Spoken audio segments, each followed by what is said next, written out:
Hey everybody, so in today's lecture there were a couple things I didn't have the time to get to, so I made this video to kind of go over that really quickly. And after this video you should have all the things you need to know to complete assignment 2. So first thing I want to talk to you about is fonts. Fonts make a huge difference on your website. The type of font that you choose is really important. So I'm going to show you really quickly about the different types of font families there are. There are four popular web typefaces. We got serif, sans serif, monospace, and cursive. The common types you're going to see is serif and sans serif. And the only really difference between a serif and a sans serif font is that serif fonts have these little serifs, these little tails, or we call these serifs, and sans serif fonts don't. Sans just means they don't have, so they don't have these little tails. So like your Arial, your Tahoma, those kind of fonts are sans serif. Times New Roman, Georgia, those are like your serif fonts. So these are like the big, like different types of fonts the most common types of fonts you see out there. And the type of font is really important. Like usually serif fonts, kind of like this one right here, they feel a little bit more professional, a little bit more formal. And whereas sans serif fonts feel a little bit more informal, more casual, more inviting, more friendly. So actually Google, they did a whole logo, they completely changed their logo from this to this, just because they wanted to feel more like a casual, more fun, kind of like company. So these fonts of what you choose really matters, really speaks volumes about your company, about the organization you're trying to represent. Now we also have monospace typefaces. Monospace typefaces, the only really thing that differentiates them from everything else is that monospace typefaces, for each letter is the same width as every other letter. So if you've ever noticed, like the letter I, for example, is really skinny compared to like the letter O. So in other fonts, every letter has a different width. But for monospace typeface fonts, every letter has the same exact width. So it's useful for like your programming, like your text editors, your IDEs. They typically use monospace typeface so that every letter, you know exactly how many letters are across. It looks more even. So that's monospace for you. Now to write fonts in your web pages, there is a property called CSS font family, and this allows you to write. This property lets you put in what font you want to put in, and it looks something like this typically. So font family, and then there's like the name of the font you want to use, and take a look at this here. We have comma, Arial, comma, sans serif. What the heck does that mean? So believe it or not, fonts were really hard to put to fonts were really hard and a lot of browsers didn't support fonts. So even today, luckily you live in a really great time of web development, so fonts are easy to put in, but there are still some older browsers that don't support all these fonts. So that's why we have a fallback solution. That's why you see these commas. What this is saying is we want to load the font called Open Sans. However, if that doesn't work for whatever reason, use Arial. And if Arial doesn't work for whatever reason, just pick any generic sans serif font on that computer. So this kind of gives you again a fallback solution, backup solution, if you will, in case one of the fonts, your first choice font doesn't work. Now let's talk about custom fonts, like very special fonts. Most computers, as you already know, have your typical like Arial, Times New Roman. There's a lot of default fonts that are kind of pretty universal. However, sometimes when you on your website or your web application, you don't want to use a generic font. You want to use something more specific, right? Something more customized, maybe a font that you made yourself. How do you add those kind of fonts? So there's two ways to add those kind of fonts. The first way is probably the easiest way, is using Google Fonts. This has become really popular in the recent years. The nice thing about Google Fonts is that it's completely free. At least as of right now, it's completely free. No, you don't have to worry about licenses or anything, and it's really easy to add to your website. So go ahead and go to like fonts.google.com. Just go to fonts.google.com, and as you can see here, there's over 1,000 fonts you can choose from. And take a look. Just go through a little bit, and pick one that you think looks kind of nice. Let's see. I'm gonna go ahead and pick maybe this one, Poppins. I don't know. This one kind of looks nice. pop-ins. All right, so I'm going to pick it, and you can actually see there's a lot of different styles of pop-ins. There's like thin version, like extra light, holy moly, light, regular. Okay, there's so many out there, but I'm just going to use the regular one. So I just click on select the style right over here, and then once you selected the style, you're going to see it pop up right over here. There it is. And there's pop-ins right over here, and they give you this link, and they actually tell you what to do with it. They said to embed a font, copy the code into the head of your HTML. Okay, that sounds pretty easy enough. So I'm going to copy this here. I'm just going to copy it, and then let's open up from the starter file that you downloaded from today. Lecture number 4 here. We only worked through the bookstore.html. Go ahead and open a Coachella2.html. There we go. We got Coachella 2.html, and then let's go ahead and let's open up in the browser. It looks something like this. It's just kind of what we did on Tuesday with some text and stuff. And in here we're going to again, I'm just following the direction, copy the code into the head. I'm gonna put it right over here, right before my style tag.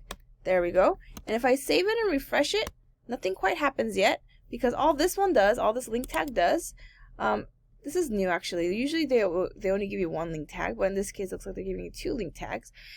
So what this does, all this does is it just loads this font onto your computer, onto the browser, onto this web page. That's all it does. To actually use this font, you need to specify that CSS rule right like this right over here. So let's see, for in this case, let's just use this font for the entire page. Let's make all the text be that pop-ins thing. To do that, I can remember the body tag. I'm going to create a rule for the entire browser. I'm going to do font family, the entire browser is going to, body's going to select the entire browser, and I'm just going to copy this right over here. Again, I'm just kind of following the directions here. It says CSS rules to specify names, families. So I'm going to do that, save it, and notice how even for Google, they gave us a comma, and then they gave us this like sans serif thingy. Refresh, there we go. Now all my font looks kind of nice. It's not that Times New Roman anymore. Now we got like a nice pop-ins thing here. All right, so that's Google Fonts. So Google Fonts is pretty great. It's really useful. There's so many selections you can have. However, the downside of Google Fonts is that, yes, you are limited. I mean, I know we get like 1,000, there's 1,000 fonts to choose from, but like there's some limitation, right? Like you kind of have to, and you're kind of dependent on Google Fonts. Like, what if Google Fonts one day, I mean, I don't think they'll do this, but what if one day they said they're gonna start charging for their fonts or something? Now you gotta like pay for all this stuff, right? So you're kind of at the mercy of Google Fonts. So while Google Fonts is really easy to use, once in a while you might want to get away from it. Maybe you want to use your own font or something. So if you have your own font file, you can also use your own font file for your website as well, and not just use Google Fonts. For example, in the starter file that I gave you today, you're gonna, in this folder called Radins or Radins, I don't know, you're gonna see some files here, like an OTF file and a TTF file. These are TTF is true type font. OTF is open type font. So these are font files, and you can use these font files and use it in your own web page. So let's try that one. So for that one, we're going to use this font face rule, right? So in your CSS, we like to put the font face at the very top here. The first thing you're going to do is you're going to come up with the name for the font. So in this case, I always call it Radins, but you could actually call it whatever the heck you want. But I'm going to call it Radins. And the second line in here is the source. You need to define where is this font coming from. So in our case, it's in the Radins folder. And then let's just pick radins.otf or something. Doesn't really matter which one you do. There we go. So now there's my font here. And if I save this, refresh, nothing's going to quite happen yet, because just like what we did here, what we did with the link tag here, all this is simply doing is we're simply loading this font file onto my page. So we haven't actually applied this yet. So once we loaded this up, let's go ahead and maybe put some comments here to reflect what I just did. Load the font file, right? That's all we did here. And then once we've loaded the font file, we're going to apply this now.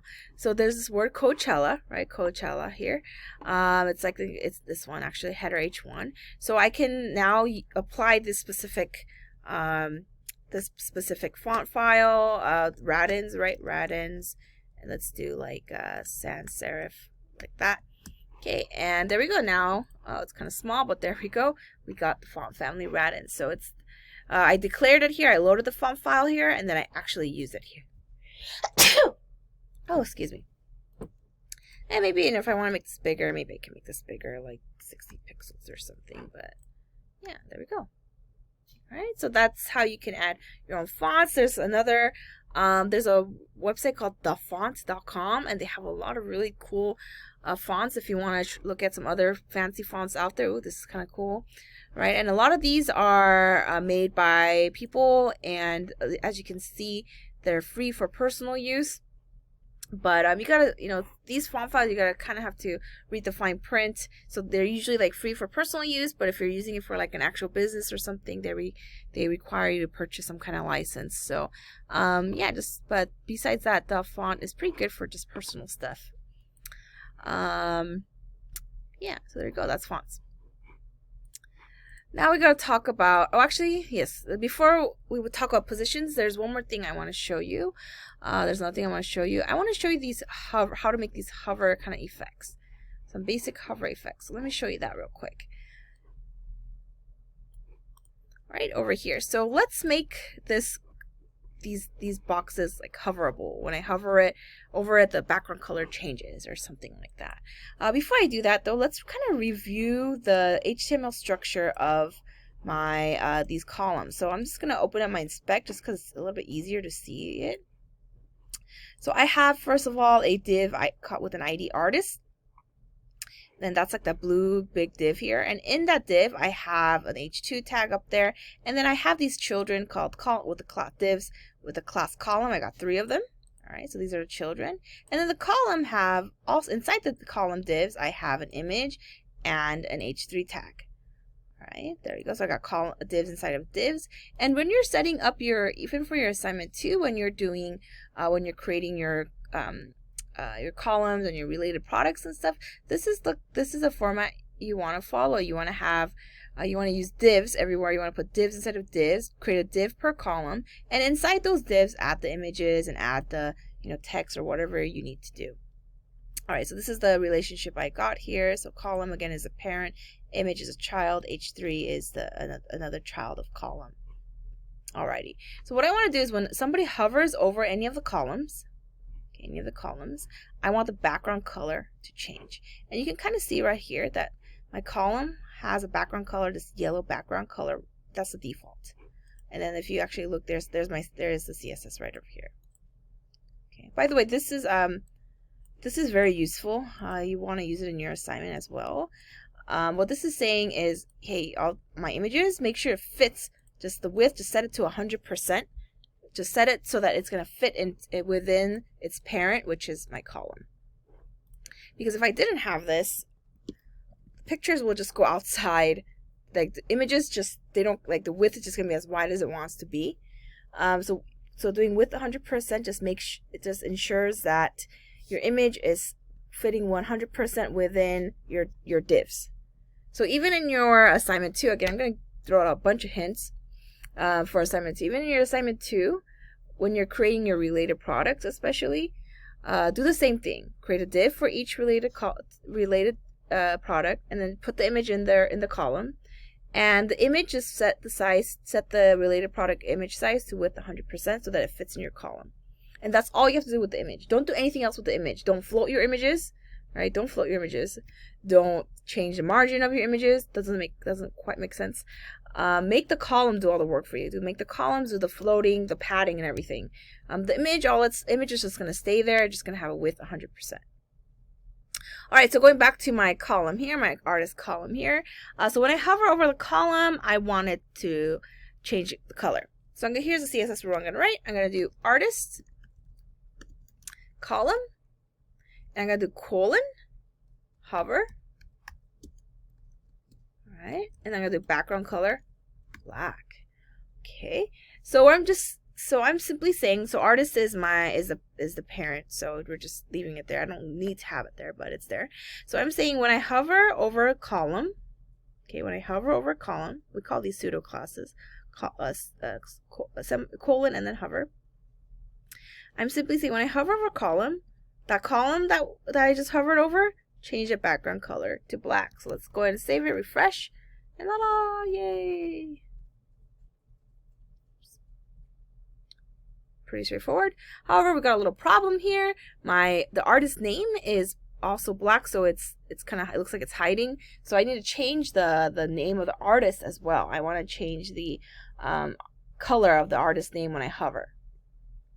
So let's take a look at how we can do that. So my names are inside an H3 tag which is a child of div class column. Right? So again, this parent-child relationship, very important. H3 is a child of column. So knowing that relationship, I can kind of write the similar thing.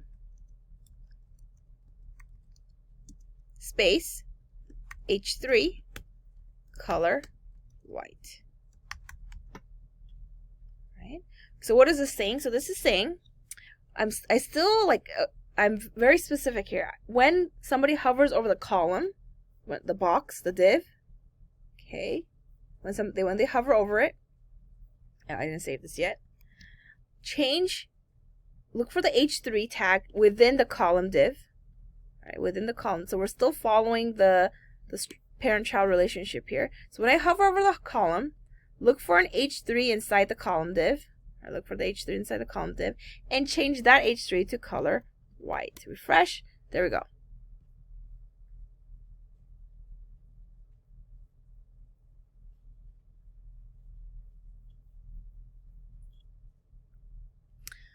Pretty neat, right? Okay, and just to show you another example, let's look at my image tag right over here. What I also want to do is when I hover over my column here, the yellow box here, I want to change the transparency just a little bit of my image tag.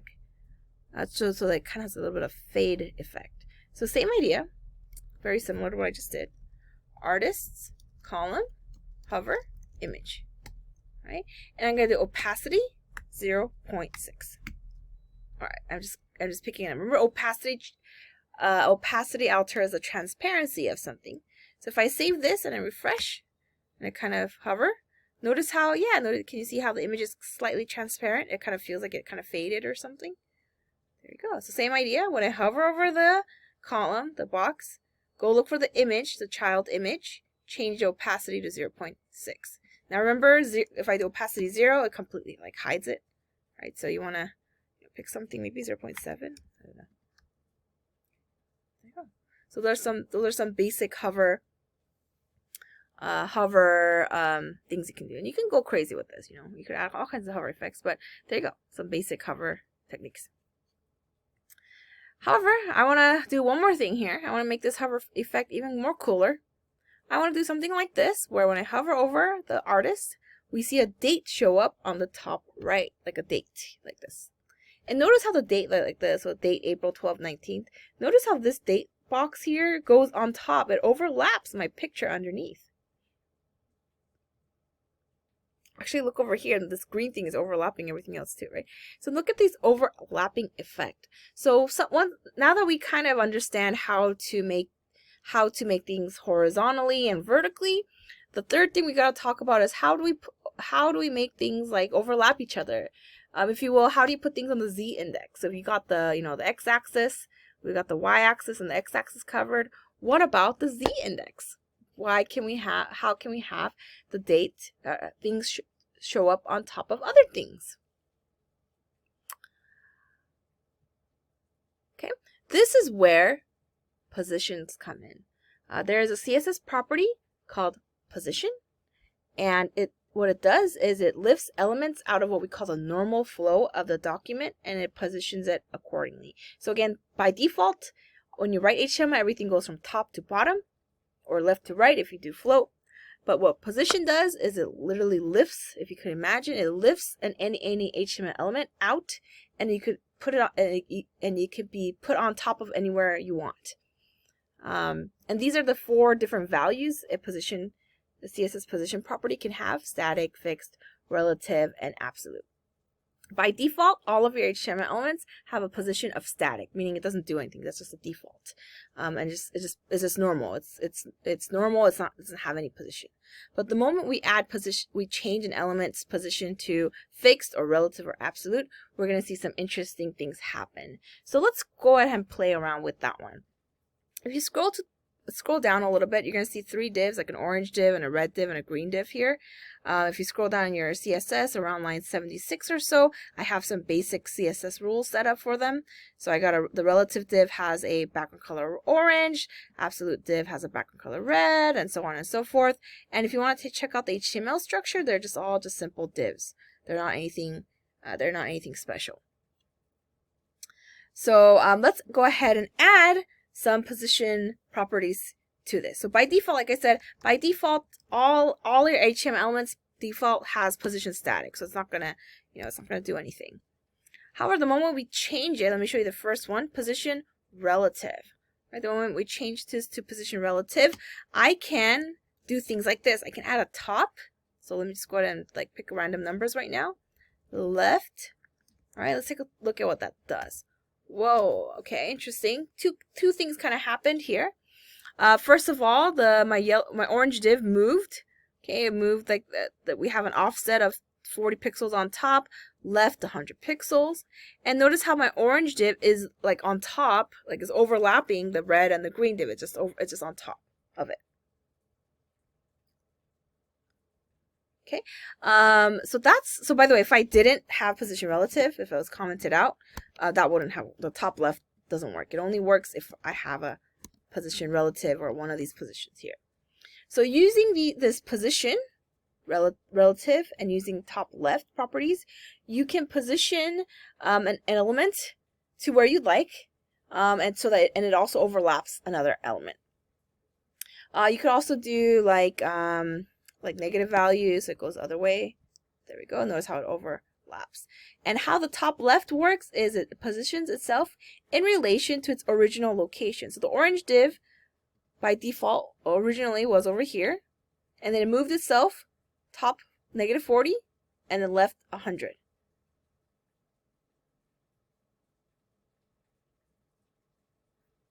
Oh, I noticed I misspelled positions right there. All right. Okay, so that's relative div. We don't really relative div. There's actually not that much need for it. Sometimes there is, but not really. But I just wanted to show you that. Now, position absolute, on the other hand, is very interesting. That's the red one right over here. Let's do position absolute and then do something similar, like top, something like that. And let's see what happens if I refresh. Oh, it's gone. Where'd it go? Oh, it went all the way up here. Notice how it somehow went all the way up here. And it's also overlapping all of my other elements, all my Coachella and everything, this background picture and everything. Cool. That's cool, but how, how is the top left working? So let me tell you a little bit about absolute. Actually, let me go ahead and put some notes about relative as well. Relative elements with position relative will position itself in relation to its original location. Okay, we got that. But absolute, on the other hand, it's interesting. Elements with position absolute will position itself, okay, in relation to its nearest ancestor that doesn't have a position static. If none exist, it will position itself in relation to the browser. Okay, does that make sense? So, position absolute, any elements, it doesn't have to be a div, any elements that have a position absolute, it's going to look at its parent. In this case, the parent is div ID about. Okay, div ID about. And div ID about doesn't have any position set at all, so it's going to ignore that. and then its grandparent is the body, the browser. So what it does is this absolute element, this absolute position, this absolute div, positions itself in relation to the entire browser. So top 50 pixels, there's offset from the browser, left 100 from the browser. So if you do top 0, left 0, for example, you're going to see it on the top left of the browser. You could also do stuff like top right, and it'll go to the top right, right? So that's how absolute divs work. So if they don't, if it looks to its parents, it looks to its ancestors, parent, grandparent, great grandparent, and if none of them have like a position set besides the default, it's just gonna position itself in relation to the browser. So that's position absolute. All right, let's look at fixed. Position fixed. Now, position fixed, this is very similar to position absolute. Actually, it follows the same rules. So if I do, top 0, left 0 pixels, actually it does the exact same thing. It's gonna position itself in relation to its nearest ancestor. That doesn't have a static position. However, the only slight difference between fixed divs and absolute divs is that fixed divs are literally fixed, meaning no matter how much I scroll, notice how the green div just kind of follows you. Yeah, that's position fixed. So you've seen those ads that follow you around when you're like scrolling a website or something. They're using position fixed. Like, and then by the way, you can like give these like widths and heights, like if you wanted to. Like, yeah, right? And it'll just like follow you around always. So that's a fixed div. So those are the 3 different positions that you'll come across. And so anytime you want to put something on top of something, you're gonna think, okay, I'm gonna need one of these positions. Now I want to caution you here. Some people get really excited about positions, and then they want to use position for everything, like for all their rows and columns, their layout, the entire layout, they want to use positions. But beware, don't do that, okay? Positions aren't replacing what we learned. We're still doing floats for all of our all of our columns and rows, okay? You want to continue using floats like we've done for page layouts. Only use positions sparingly. Use them only when you need to put something on top of something. Use it from special cases. Don't just make everything absolute and fixed, because positions get really crazy really fast. So don't start just putting positions everywhere either. Okay, still use floats, still use clear floats and all that to do your typical like horizontal, vertical things. Use positions sparingly, only for times to put things on top of each other. So for example, here's a very good example, very good time to use position. For that, let's go back to our hover effect, the date, right? So in this case, in this specific column, I want to put the date on top of the artist, and this one too, and Ariana as well. Like, kind of can't see it, but I want to put the date on top of my artist.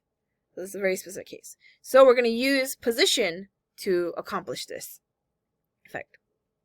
Well, first things first, I need to first show the date to begin with. So let's add a date for each of my artists. I'm just gonna scroll to my artist here. There's my column, and I'm gonna kind of continue that tradition. I'm just gonna, inside the column, I'm gonna create a div, maybe give it a class date or something, and then put the date, which is I'm totally making up the dates here. There we go. We got dates here. There we go. There's some dates. And let's go ahead and add some like CSS to it as well. Like right now we got to make it like background color white and all that thing. So let's add some CSS. Let's create a CSS rule for it. Let's see, where should we do it? Let's just kind of, I don't know, let's just kind of do it here, I guess. Doesn't quite matter, but let's just do it here. Artists, column, date. All right, kind of following the pattern I already created for myself. So date is a child of column, which is child of artist. And then let's do background color, white. Border, 1 pixel solid, black.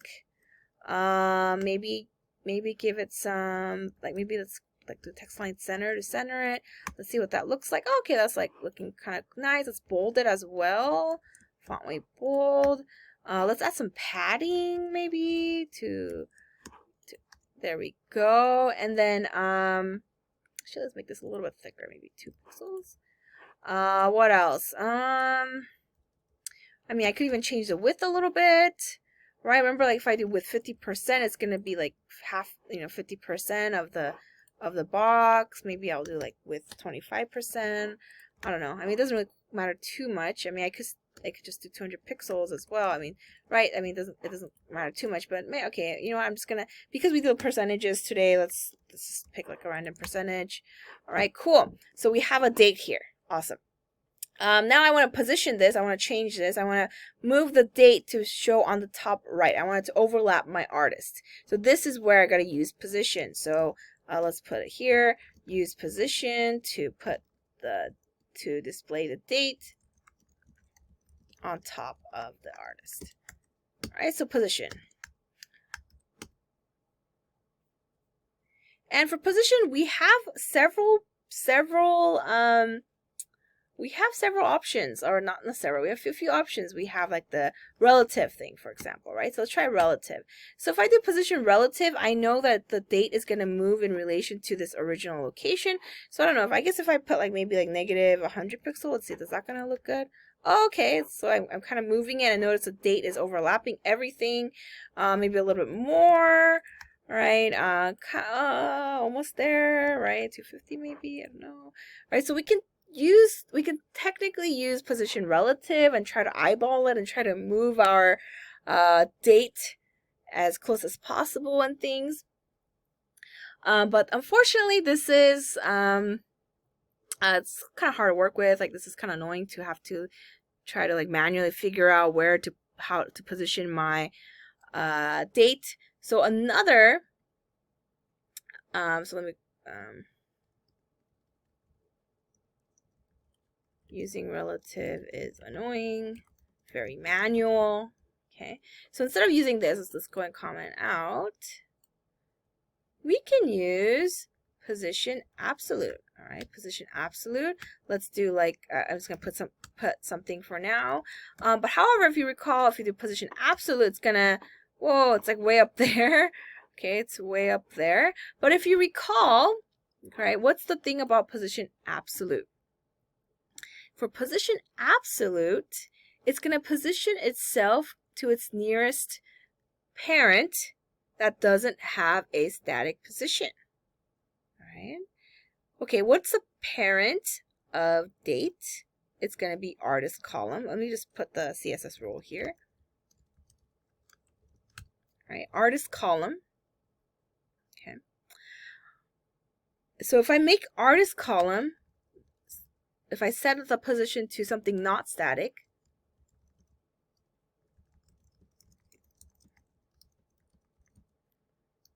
okay, so that date will position itself in relation to column.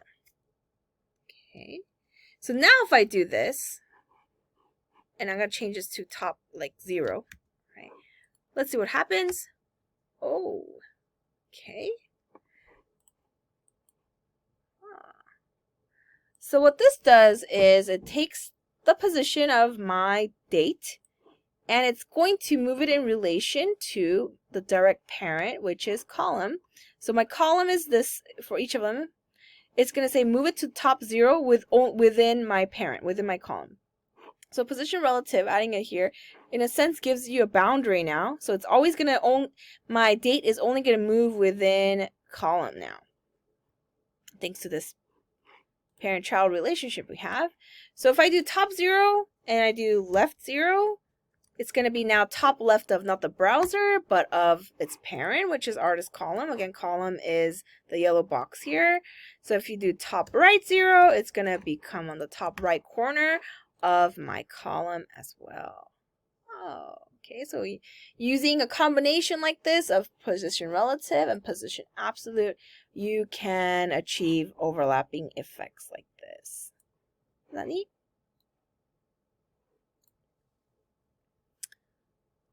So even in your assignment, you are going to be doing something like this in your related products. make sure you set up your divs correctly. You want to have very important to have divs for this reason. You want to have a div per related product, and inside the div put the image of your related product, put the and then when you hover over the product, you're gonna see like an overlay kind of thing. That thing, just make it a div, put that in your div that represents a column as well. All right, create your divs and put everything inside the div, everything that you want to overlap, put it inside the div, and use position relative and absolute to position it to your liking. And by the way, dates, like width, again, you could totally use percentages. Like if you do 100%, it's gonna kind of fill up the. It's gonna go a little bit outside, but you gotta like add a bit of, do some. No. You gotta do some refinement, but you can do percentages in here, so you can use that. You can even set heights if you really want to. Like there's not really a need to, but sometimes once in a while you do want to do heights. So yeah, play around with width and heights. You can set it to whatever you'd like. All right.